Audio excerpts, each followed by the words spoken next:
received a lot of questions from you folks, and we've tried to incorporate as much of that as we can into this presentation, but we also know that you'll have likely some questions for us live as we continue. So we're going to jump in and we're going to try to move pretty quickly through this information so that we can get to a more live Q&A portion of the program.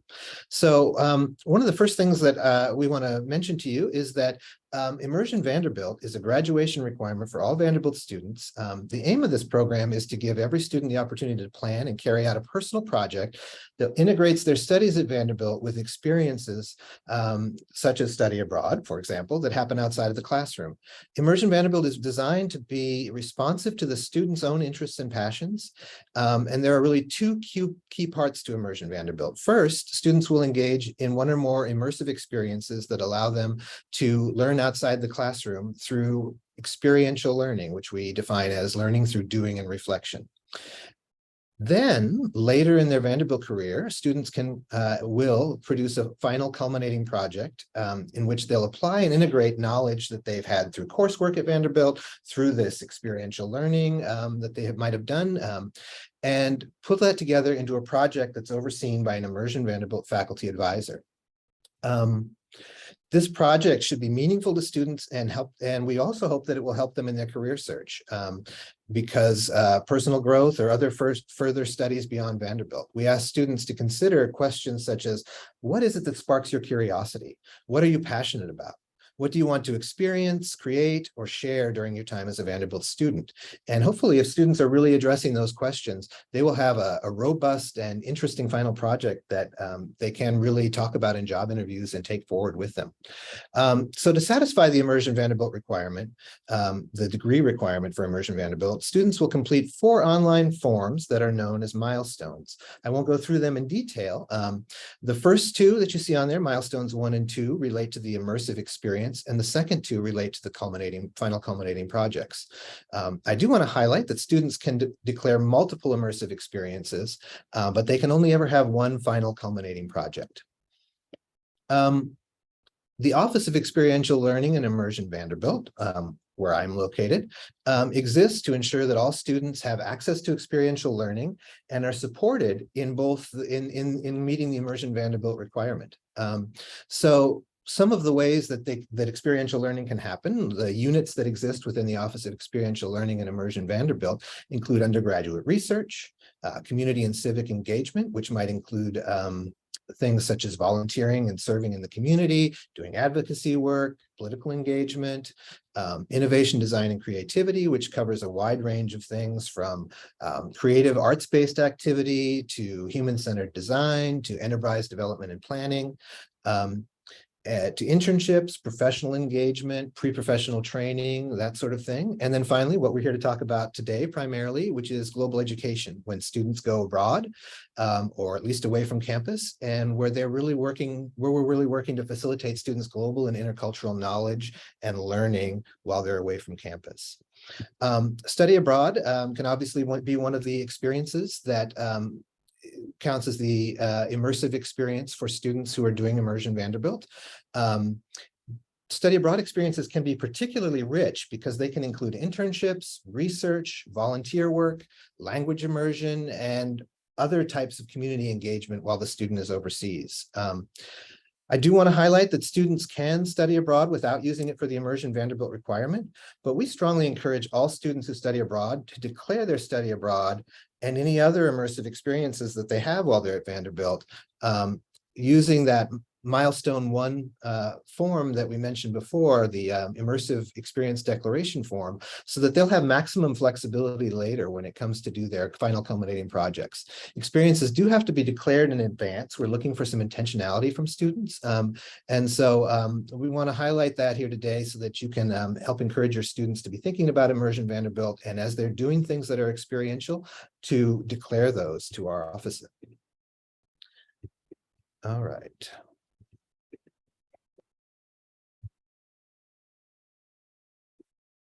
Okay, so let's dive into study abroad at Vanderbilt a little bit. First, by the numbers, who studies abroad? About 49% of Vanderbilt students study abroad, at least pre-COVID. We're really bouncing back on those numbers now, but one of the reasons that this number is so high is because we have a wide range of programs available. And any student pursuing any major essentially can study abroad. Even students taking the most demanding courses of study can study abroad. We have programs for engineering students, for example, places where pre-med students can get coursework that they need, and many more majors as well. So the key to making study abroad work, particularly in those more demanding majors, such as an engineering course of study, for example, is to plan well and to start planning early.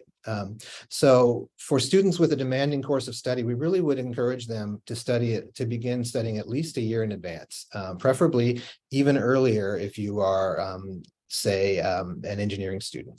So when do students typically study abroad? Students can study abroad anytime after their first year at Vanderbilt. And that's whether they're a first year or a transfer student, whether they've entered as a first year student or whether they've transferred in. And the application will occur in the semester before they travel. So this means that students should apply, or can at least apply, for their study abroad starting after their first semester at VU. Again, most students should start planning before that, especially if they plan to be abroad for a full semester or longer. Junior year is the most common time to study abroad, but it is not uncommon for sophomores or even students in the first semester of their senior year to study abroad. Studying abroad as a senior does require that students get their dean's approval to study abroad, because it could potentially delay their graduation. And of course, students can talk to our office about particular programs to see whether there might be any issue with graduation being delayed. Students can study abroad for a range of time, whether it's a semester, a full year, or for between 3 and 12 weeks in the summer. I'd like to highlight as well that the Maymester term is really the first term of summer, and that is when Vanderbilt faculty take students abroad for a single course that's usually 3 credits and 3 to 4 weeks in length. Those typically span the month of May and end in early June. Summer programs can be of a highly variable length from 3 to 12 weeks during the summer. Where do students study abroad? Well, there are a lot of options available. We have more than 140 programs in more than 45 countries.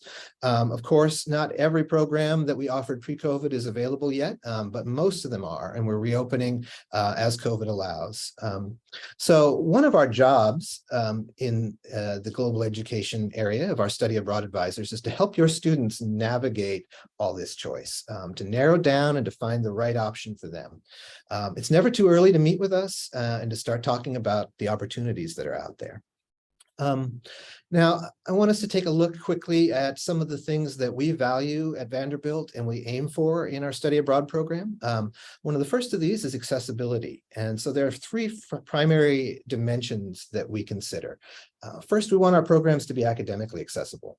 We work with all of Vanderbilt's undergraduate colleges to ensure that there's a wide range of programs and courses available, covering subject areas from English to engineering and many other subjects besides. Students are considered to be in residence at Vanderbilt when they study abroad. So if your student has transferred into Vanderbilt, this does not count as transfer credit. This is in residence credit. Students can expect to earn a full load of credits if they study abroad during the fall and spring. For summer, of course, credits are more variable based on the program selection that students make. Courses can count towards students' majors and minors, so they continue to progress toward their degree. And with proper planning, students can and do study abroad and graduate on time.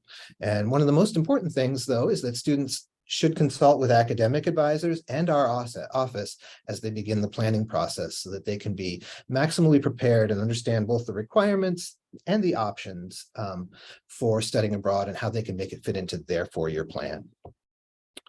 We also do want study abroad to be financially accessible, particularly when it comes to offering students the chance to spend that most immersive semester-long or even a full academic year abroad. So during the academic year, that is during the fall and spring, all programs will be charged regular Vanderbilt tuition, and financial aid both institutional aid and aid from outside will apply. Students are registered at Vanderbilt, as long as there isn't any special provision in a particular external scholarship. You can expect all institutional aid and federal aid, often state aid, to continue to be applied. In addition, merit-based awards will also apply if they're coming through the university. Again, there may be outside awards that have special provisions that wouldn't allow it to count, but if a student is registered at Vanderbilt, and then their financial aid that they have should apply, with one exception, and that being work study. Federal work study is, it's not possible to complete those work study requirements abroad, and so that piece of aid won't be there. Another thing to note is that aid can be expanded to cover the cost of attendance. So if a program abroad will be more expensive than staying at Vanderbilt, or the cost of living or the cost of airfare is more expensive than staying at Vanderbilt, aid can be expanded, and students can talk to the financial aid office about covering the cost of attendance for a more expensive program. And we help students with budget sheets to understand how much we anticipate programs will cost, and students should really, again, consult with our office about that. Now, the summer is an optional term at Vanderbilt, as it is at most schools, and so regular financial aid doesn't apply. However, GEO does administer the Global Summer Fellowship Program, which provides a need-based and a competitive scholarship application. In addition to the competitive scholarships available through the Global Summer Fellowship, external scholarships and loans may be used. And of course, there are many creative ways as well to fund a summer experience. Finally, we strive to support every student who wants to study abroad and meet them where their needs are. So that includes first-time travelers, students with disabilities, identity-based concerns, students who are managing medical or mental health care, and my colleague Isabel from the Office of Global Safety will talk about that a bit more later. International students, and many more types of students who might want to study abroad. Again, the most important thing is that students get in touch with us and start planning and talking about how we can make studying abroad a reality for them, especially if they have particular concerns about going abroad. We also believe that study abroad should offer compelling opportunities for learning. GEO works with the faculty and deans of our undergraduate colleges to ensure that students have a wealth of opportunities available to them. And it's important for me to mention to you that study abroad really can be so much more than just going to classes and traveling with Vanderbilt friends on the weekend. It can offer meaningful cultural exchange, the chance to build critical skills, soft skills as they're sometimes called, access to different perspectives on the world's problems, and the opportunity to build both students' knowledge and their credentials through such types of engagement as research, internships, volunteer opportunities, and other types of community engagement. Of course, all of those are also career building opportunities for students. And so because we want students to be able to articulate their growth as well, we partner with the Career Center to provide coaching to return students about how to identify the skills they built while they were abroad, and also how to talk about them with potential employers.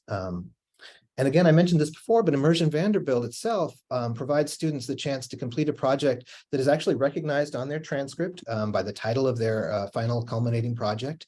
And that also can be an excellent way to set students apart, for students to set themselves apart in the job market, in graduate and professional school applications, and so on. So in addition to kind of the internal growth that we expect from students being able to do study abroad and other experiential learning opportunities, they also can contribute in very measurable ways to career goals and other kind of future forward goals that students might have.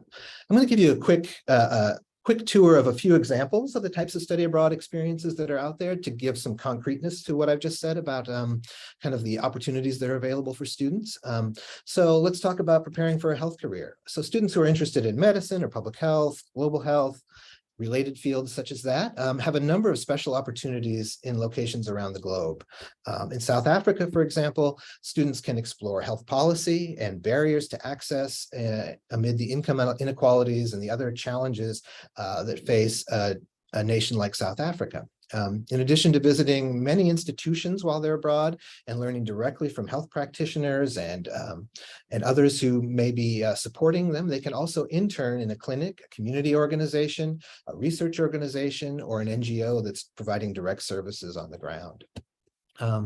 Students who are pursuing mastery of a language have a wealth of opportunities to immerse themselves in the language of daily life, as well as in coursework that lets them delve deeply into the location that they're visiting. So this image shows a family on the Spanish island of Palma de Mallorca teaching a Vanderbilt student how to make a favorite dish. Students can study Spanish in both Spain and Latin America, and of course other languages besides, such as French, German, Mandarin Chinese, Arabic, and more. There were a number of questions from parents before the presentation about engineering students studying abroad, and yes, it is possible, again, with planning. Currently, our numbers show that about 30% of engineering students will have studied abroad by the time they graduate from Vanderbilt. And we are really lucky to have built and to have a strong collaborative relationship with the Vanderbilt Engineering School that really makes that higher proportion of engineering students possible. Most students can find engineering coursework in English, which allows them to stay on track with their degree requirements from a range of locations, including Spain, United Kingdom, Ireland, New Zealand, Singapore, more than that. As just an example as well of the kind of opportunities that might be available, a mechanical engineering student could take classes in automotive engineering abroad, which are not offered at Vanderbilt, but could potentially count as a technical elective for the degree requirements by perhaps gesturing forward to the student's career or their personal passions. In Denmark, education is approached very differently. From the basic philosophy to the funding to the classroom practices. Students who could go to Denmark and do a practicum in a school or a daycare center will get the opportunity to not only learn about those differences, but also to see how they work out in real life and to learn from and to contribute to professional practice in a cross-cultural context. So I hope this quick sampling gives you a sense of the kind of deep learning and career preparation that's possible during study abroad. In keeping with Vanderbilt's motto, Dare to Grow, I also want to take a moment to highlight study abroad's potential for personal growth as well as career growth. 97% of students who return from study abroad have told us that their experiences overseas really help them to develop confidence and independence. The skills that students gain abroad are also increasingly in demand in the workplace. So nationwide, 80% of study abroad participants in national surveys have indicated that studying abroad helped them develop confidence in their skills as they tackled their first job out of school. And of course, other skills such as resilience, flexibility, ability to deal with ambiguity, intercultural competency can really be developed and honed abroad. And students can bring that back with them into the career environment as they begin to look beyond Vanderbilt to their first job or further study.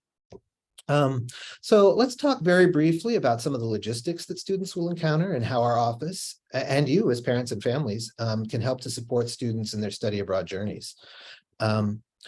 First, the process of growing through study abroad really starts well before students depart.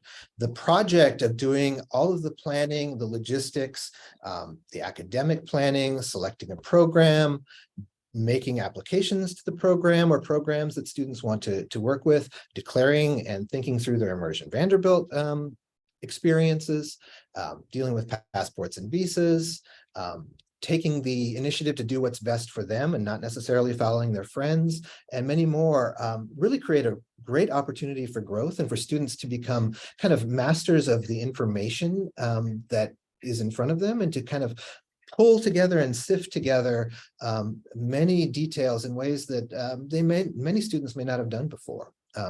We're here, our office is here to help guide students through this process. And we encourage parents to kind of let their students be the experts on their study abroad journey and to chat with students and to talk with your students about what they're experiencing, what they're learning about studying abroad. But we really hope that you can help us let students take on this learning and really kind of dive in and figure out these logistics.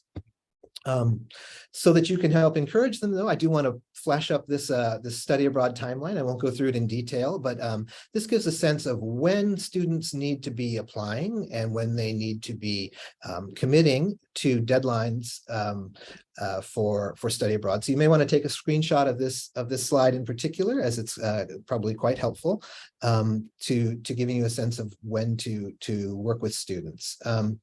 So the immersive experience declaration form for Immersion Vanderbilt can be submitted before April of the sophomore year, but that is when it is due. And so early April is really the latest date that students can submit them. And again, they can submit more than one. So if they do an experience after their sophomore year, they can also put in more than one experiential immersive declaration form in order to declare those experiences. And again, we do encourage that because it allows for more flexibility when it comes time for students to do their final culminating project. It also allows students to kind of milestone those experiences and really spend more time reflecting on them. I will note for programs with lengthy visa processes like Spain, Italy, and France, fall study abroad in the spring may mean a very stressful fall, and just that students should really be prepared for that, because they will jump right from the application process into having to do things with their visa. They may have to travel for their visa to other parts of the United States, or if they're international students, potentially to other parts of the United States. Usually they don't have to go anywhere overseas in order to prepare. But we strongly recommend against planning international travel between in the 90 days before the program starts, or at least the 60 days before the program starts, in order to make sure that the student's passport will be overseas. There are a number of parents asked about planning international travel. Students can talk with us about that, about their particular destinations where they would want to study abroad, and whether those how problematic they might be for planning international travel. It's also possible for students to get a second passport, and that's something to consider as well. If you're trying to coordinate international travel just before a student studies abroad.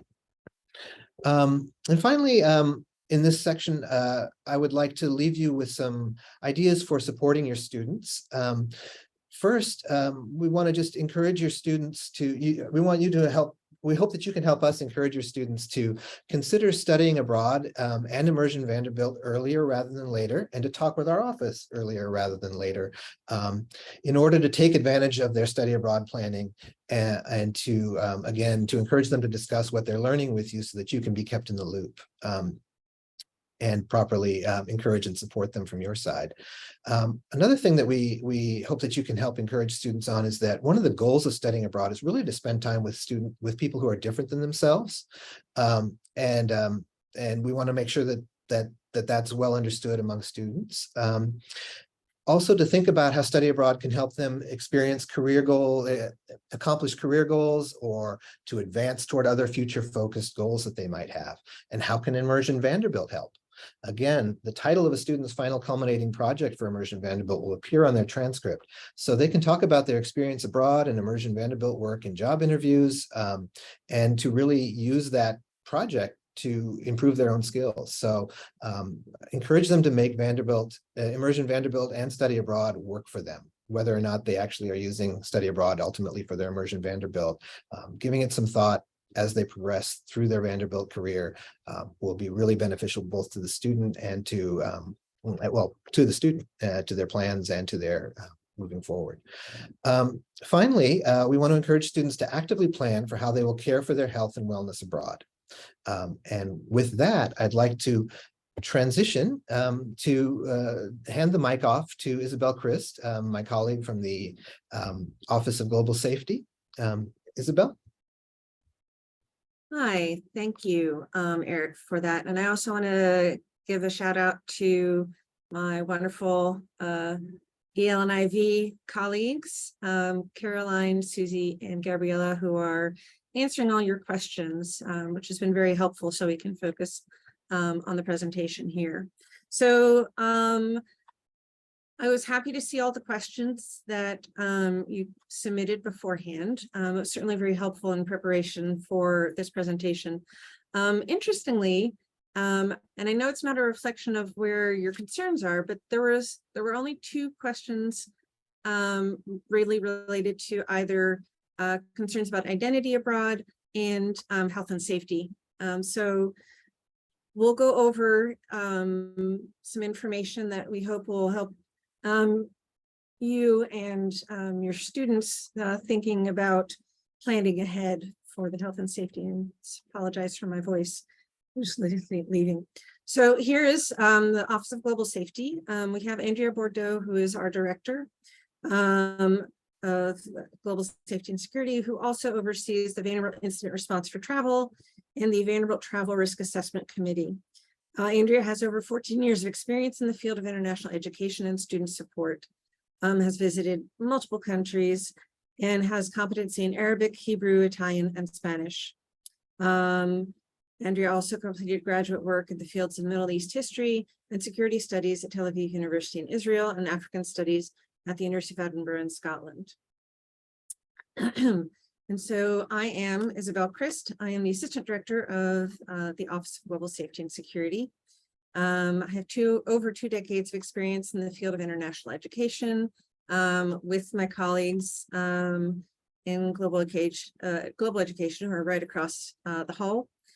And in those 2 decades, a lot of the work I did was advising students, but also working with students on much of what I do now, which is the planning ahead, creating care plans, thinking about health and well-being while abroad. And then we also have Erin Beeman, who is our coordinator. And Erin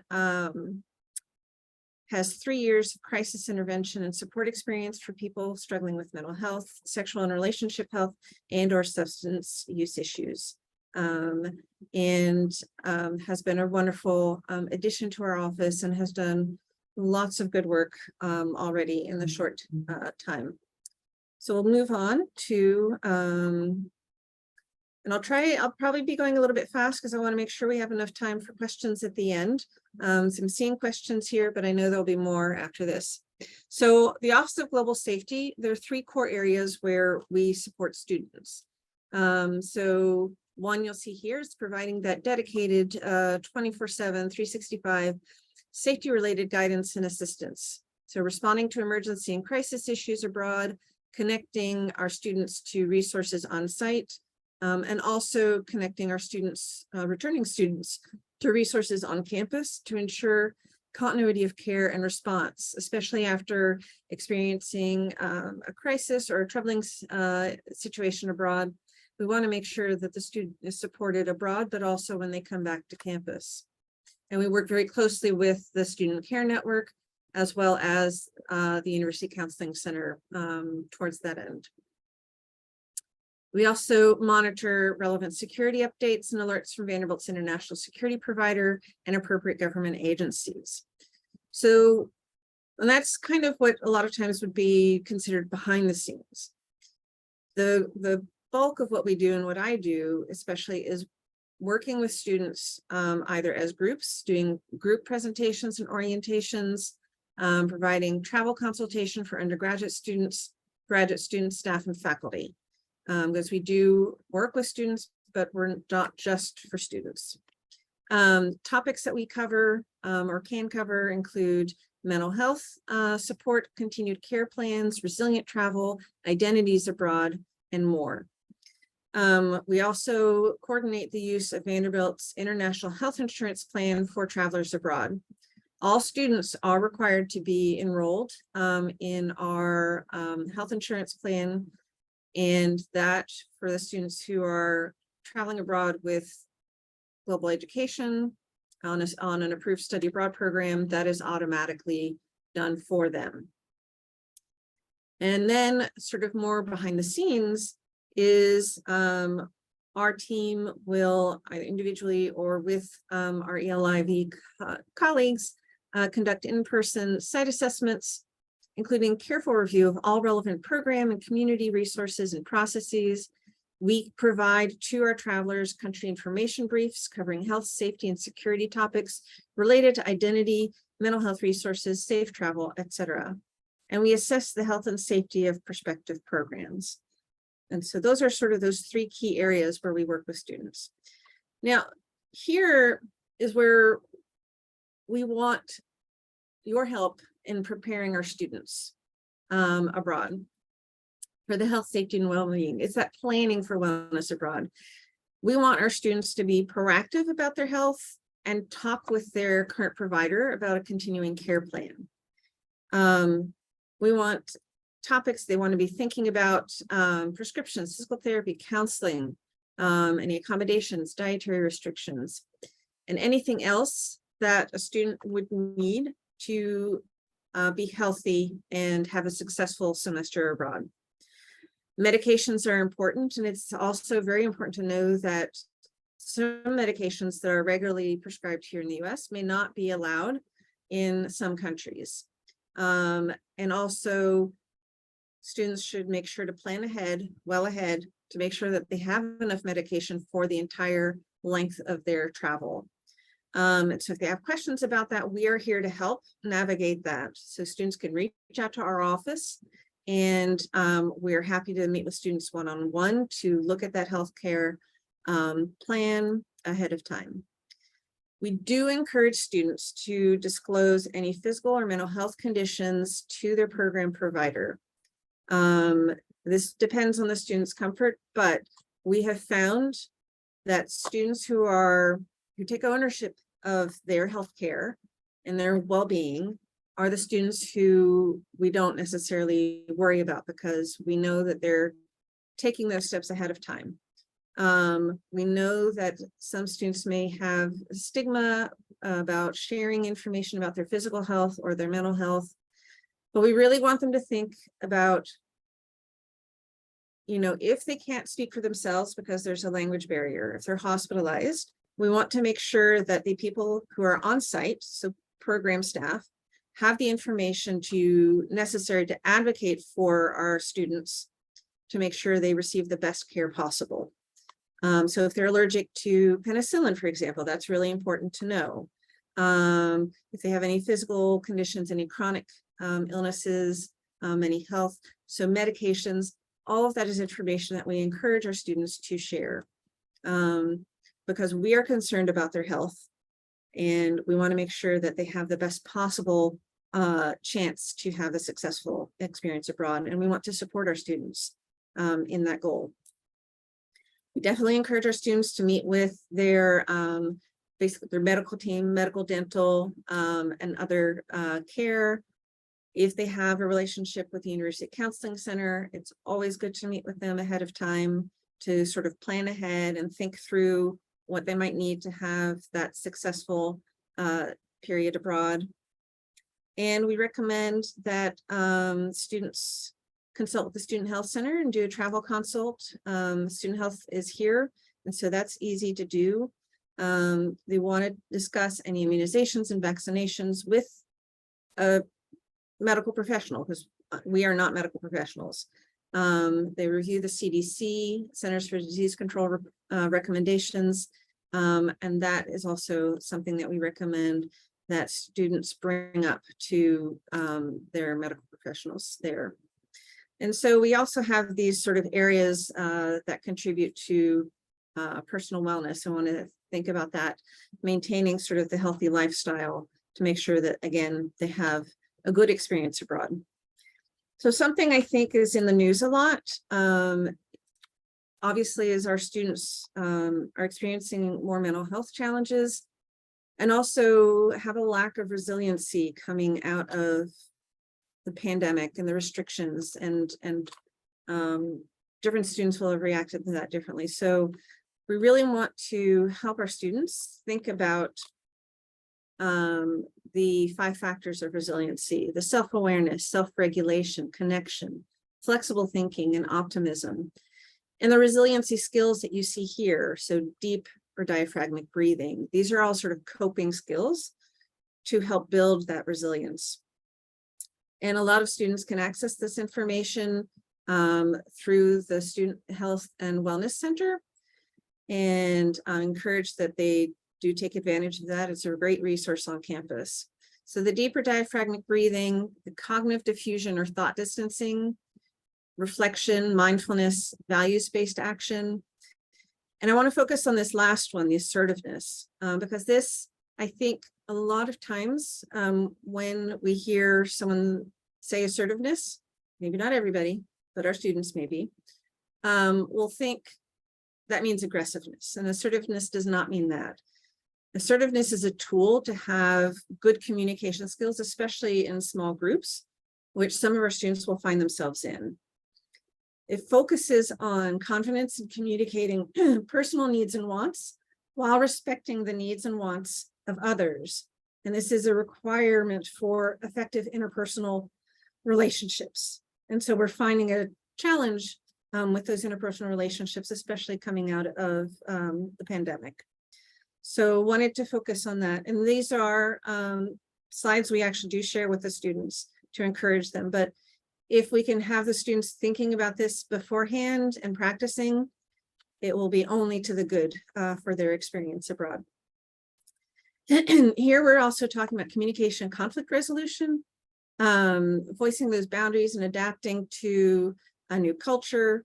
You've got some communication do's, being open, talking openly about cultural issues, not, joining in on toxic behavior like rumors and backstabbing, and then resolving conflict with care. So communication, actively listening, reviewing options, and ending with a win-win solution. And the reason that we really have this here, and then I want you to know about this as well, is that we're seeing a lot of lately, just in the past few years, even before COVID, challenges with interpersonal communication and small groups. And some of our programs are going to be small groups where students have to work together in challenging circumstances. And it's important that students have the skills built in so that they can, again, have that successful experience abroad. So those are topics that we bring up here. So our next steps, Eric, if it's okay, I'm going to go in with this. So we recommend that students meet with their academic advisors to make sure that they understand their major and minor requirements. And a question that students should ask their academic advisors is, where's the flexibility in their four-year schedule? Some students may have a sort of very strict, linear path of you take this course, that's a prerequisite for that course. And so it's good to see, well, where's the flexibility? Because all of the majors will have sort of a recommended path. And a lot of them will also have flexibility built in. So the students may not know that. That's why they want to take advantage of their academic advisors' knowledge to ask that question. Join our global education advisors, our study abroad advisors, for a study abroad overview. And we've got the link there that you can see. Learn about the Immersion Vanderbilt, including attending events. The events, they have them throughout the year, are very helpful for students in thinking about what they could potentially do. And they can also discuss the immersion as far as what can I do for immersion abroad. And definitely, we encourage our students to familiarize themselves with the Office of Global Safety's resources, and you'll see our website there as well. We are all happy to see that you are so engaged. Here, I want to thank you for your time, and know that we look forward to working with your students. And if you have questions, we're going to end here with our students, some of our students abroad, and then open the floor for questions.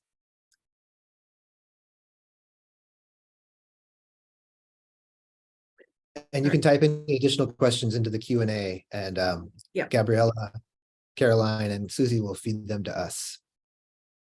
Okay. So the link for all the available programs, it's vanderbilt.edu/GEO, and you can go under programs.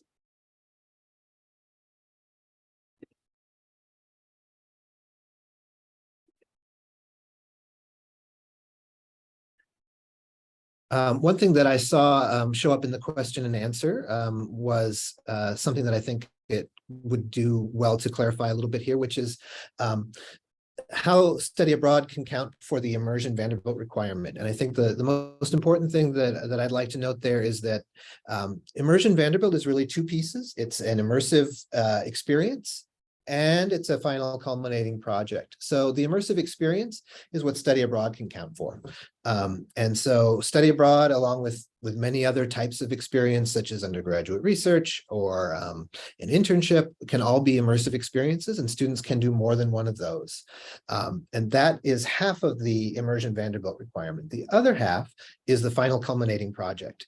And for that piece, students will work with an immersion Vanderbilt faculty advisor to complete the final culminating project. And we'll hopefully draw on one or more immersive experiences they've had. It will probably draw on other experience, including classroom experience that they might have had at during their time at Vanderbilt. But both of those have to be completed for the immersion Vanderbilt requirement to be satisfied, the graduation requirement. But again, study abroad can be an immersive experience that students can complete and anytime after their first year at Vanderbilt. Let's see, do we have any questions? Looks like we have some questions that have rolled in. What is the best way to learn about the study abroad locations that are available for my students' major? Probably the best way to learn about what study abroad locations are available for your students' major is to join us in office hours at GEO. They're available from 1 to 4 p.m. Monday through Friday.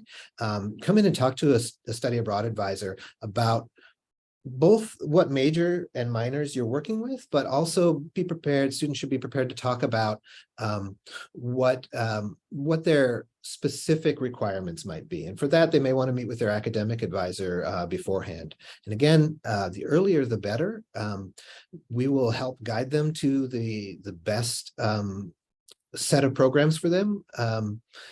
But so much depends on a student's individual circumstances, and so many Vanderbilt students do multiple majors and multiple minors that it's really most helpful if we can actually talk to a student about what they need. We also have some questions about summer financial aid, it looks like.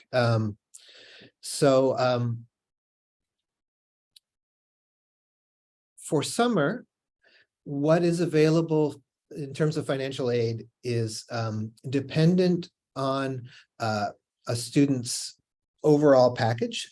There are some merit scholarships at Vanderbilt that may include a summer stipend, and that could be used for summer study summer study abroad. But regular financial aid that you might receive during the academic year does not generally count toward the summer, because again, the summer is an optional term and regular financial aid does not apply to summer study. So I had a question here about, do grades count towards GPA or show up in final transcripts, or are they pass fail?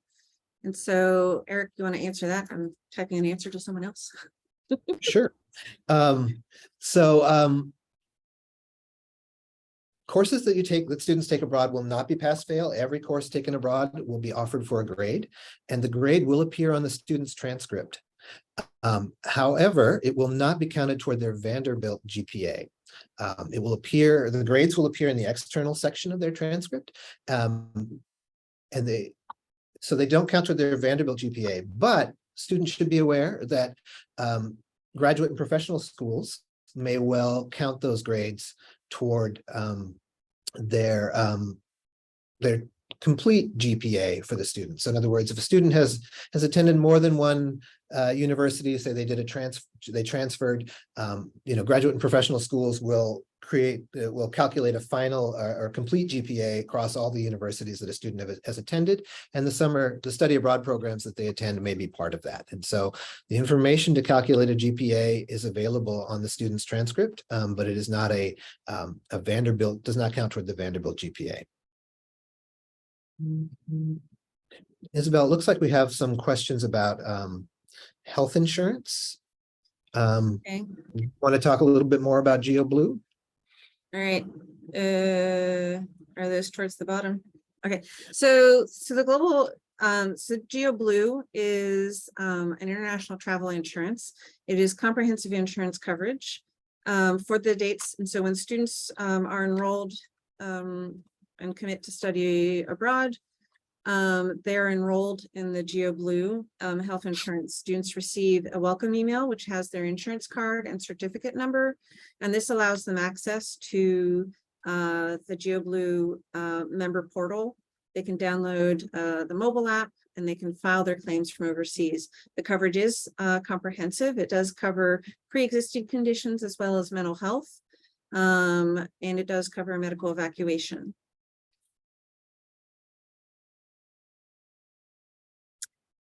There were a lot of questions about housing in the pre-webinar questions.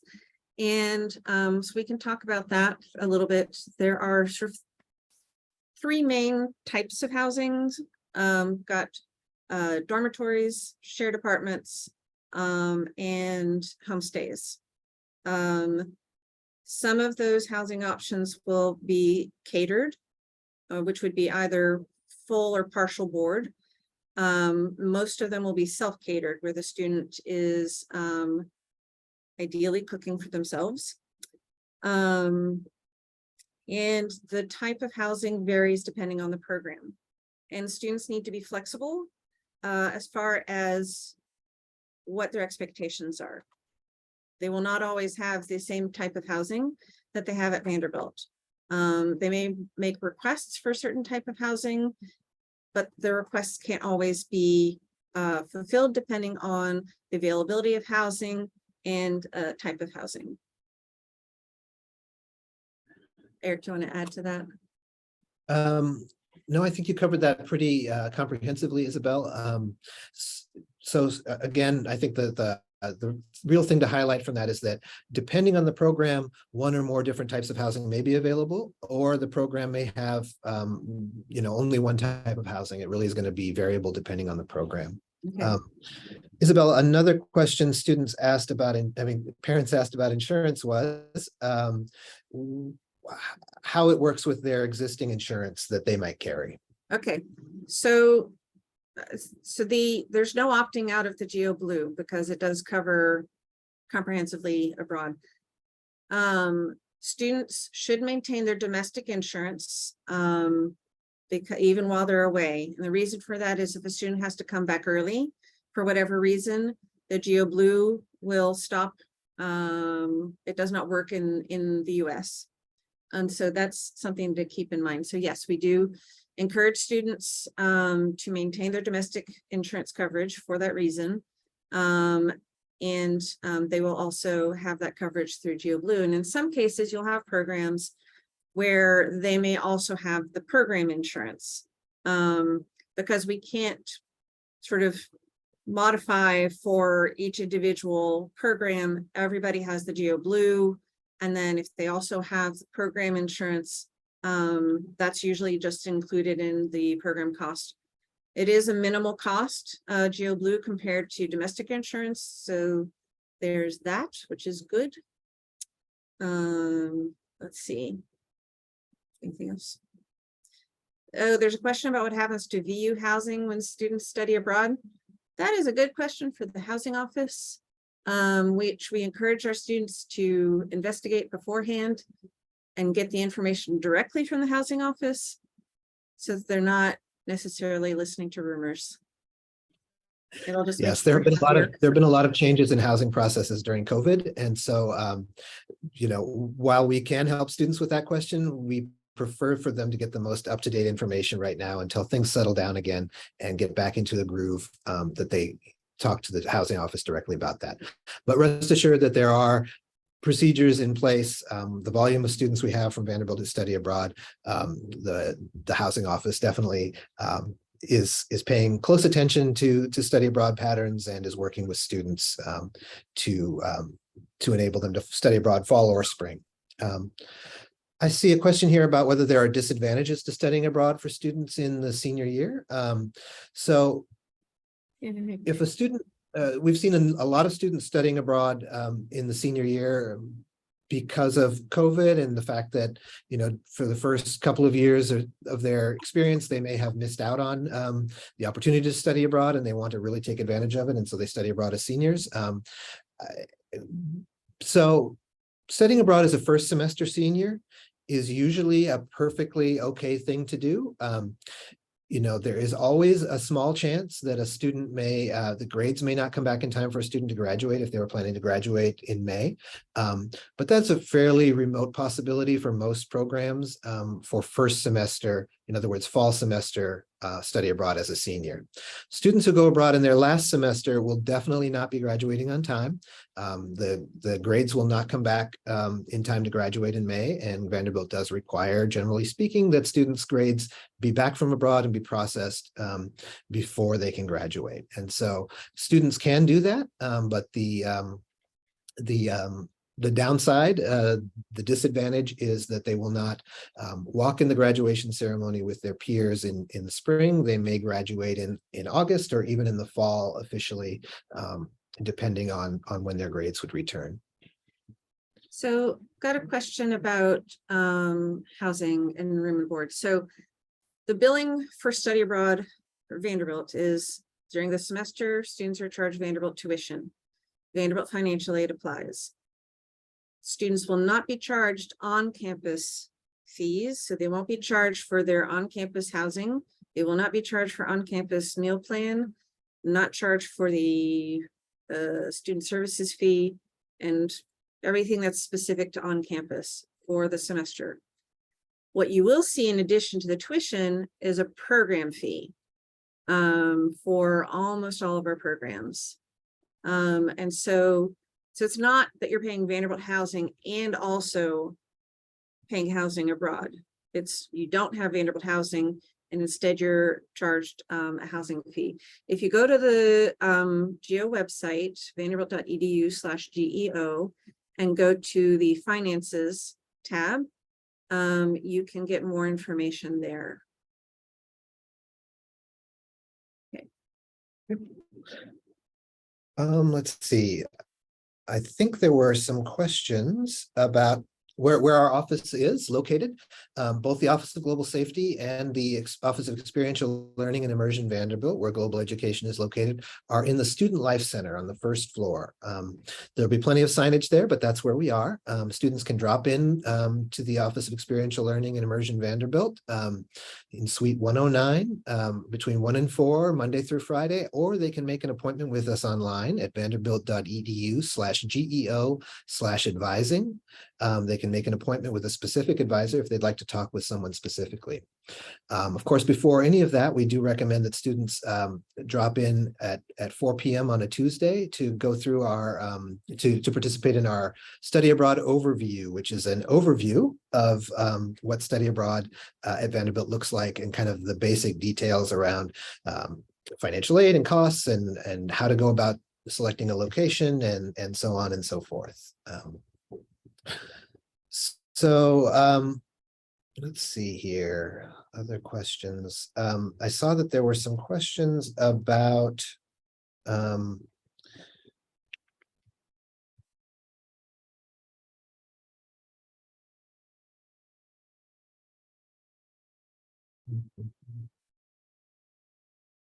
sorry, this is a long list of questions and I'm trying to find ones that we haven't already answered. I have got a question here. Can a student study abroad in a gap year between junior year and senior year? Could they work in an internship in the fall, for example, then study abroad in the spring and then return for a traditional senior year? So the answer to that would be, it is possible to take a leave of absence from Vanderbilt if you mean a true gap year. And that is certainly a possibility. It would also be possible, I think, potentially for a student to do what you're suggesting and have it actually count. So in other words, work at an internship in the fall and study abroad in the spring. That's definitely doable.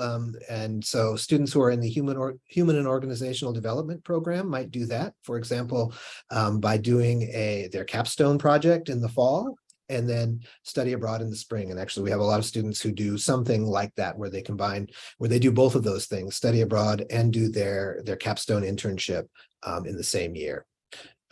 Typically, if a student does a leave of absence, they won't be bringing any credit back to Vanderbilt or earning any credit.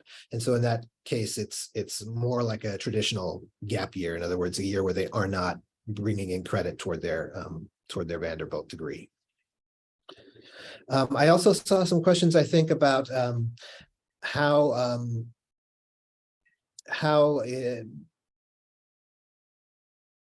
sorry, I'm watching lots of questions scroll by. How it works, how competitive programs is, or whether students get their first choice program. I saw a couple of questions related to that. Some programs are competitive and other programs are less competitive. We allow students to apply for 2 programs in any given term. And of course, if they didn't get into either one of those, we would work with them to see if we can get them into a third.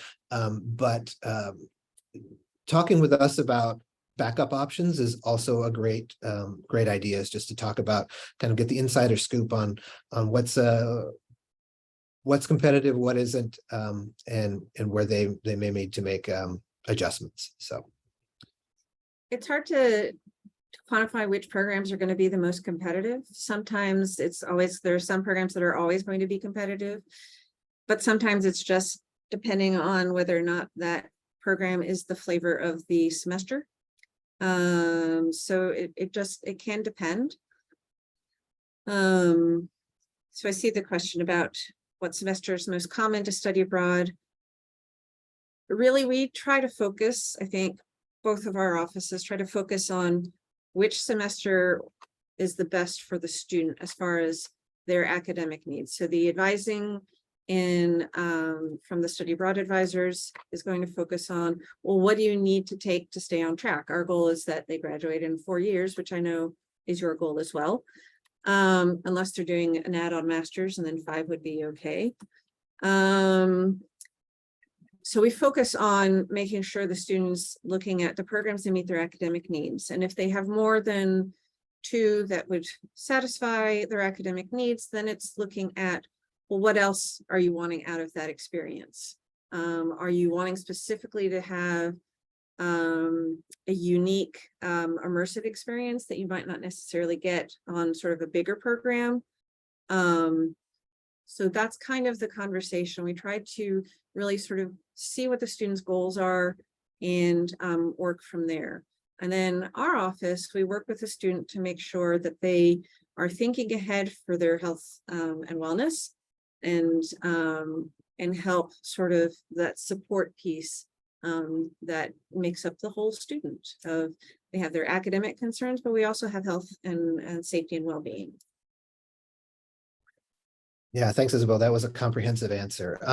I do see a couple of questions that where folks are asking what it means to say that programs are competitive and what are the bases of that.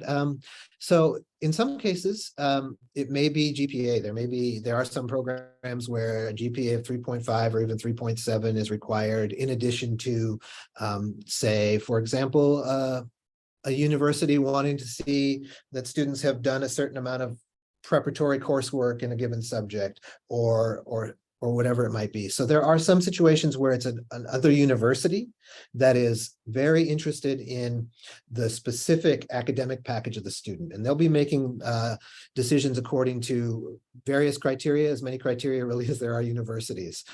In other cases, the competitiveness might be based on more of what the program feels is the best fit for their program. So for example, one of our programs comes to campus each semester and interviews students to just get a sense of what the best fit is. And they may make decisions based on other things like capacity in their courses and so on. But the overall answer to this is it varies.